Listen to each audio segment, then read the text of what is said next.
অতীতৰ পুনৰাবৃত্তি হ'ব নেকি? পুনৰ উভতি আহিব নেকি আগৰ শিক্ষাবৰ্ষ? শিক্ষাবিদসকলক লৈ চৰকাৰে কি কমিটি ফৰ্ম কৰিছে আৰু এই কমিটি কি কাম কৰিছে সবিশেষ জানিবলৈ চাওক আমাৰ এই ভিডিঅ'টো।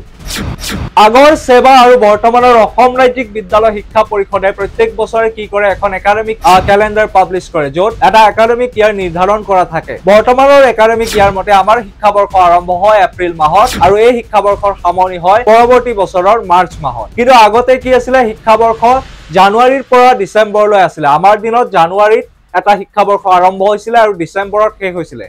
নতুন ছাত্ৰ ছাত্ৰীসকলে হয়তো এই কথা গম নাপাব পাৰা, কিন্তু আমাৰ দিনত কি আছিলে, জানুৱাৰীত নতুনকৈ স্কুল আমি গৈছিলো আৰু ডিচেম্বৰত বছৰীয়া পৰীক্ষা দি পেলাই আমি নেক্সট জানুৱাৰীত নতুন ক্লাছ এটাত উপনীত হৈছিলো।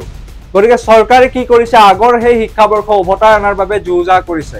চৰকাৰে এখন কমিটি ফৰ্ম কৰিছে, অতিৰিক্ত সচিবৰ অধ্যক্ষতাত এই কমিটি ফৰ্ম কৰা হৈছে। এই কমিটিত বিভিন্ন ধৰণৰ আলোচনা কৰা হ'ব আৰু এই কমিটিত থাকিব মাধ্যমিক শিক্ষা সঞ্চালক মমতা হোজাই।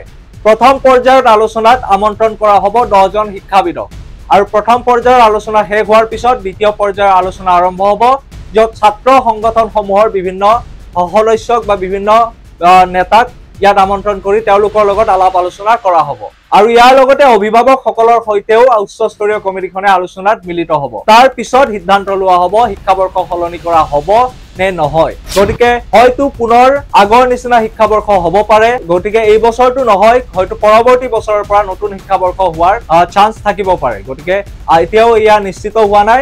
কমিটিয়ে সিদ্ধান্ত ল'ব আলাপ আলোচনাসমূহ সমাধান হোৱাৰ পিছতহে। গতিকে এই বিষয়ে পৰৱৰ্তী কি সিদ্ধান্ত চৰকাৰে লৈ আহে আমি এই চেনেলটোৰ জৰিয়তে তোমালোকক নিশ্চয়কৈ জনাম। তাৰ বাবে এই চেনেলটো ছাবস্ক্ৰাইব কৰি থোৱা। শিক্ষাবৰ্ষ যিয়েই নহওক, এপ্ৰিল মাৰ্চেই হওক বা জানুৱাৰী ডিচেম্বৰেই হওক, ছাত্ৰ ছাত্ৰীসকলেতো পঢ়িব লাগিবই। পঢ়াৰ বাহিৰেতো আন একো গত্যন্তৰ নাই।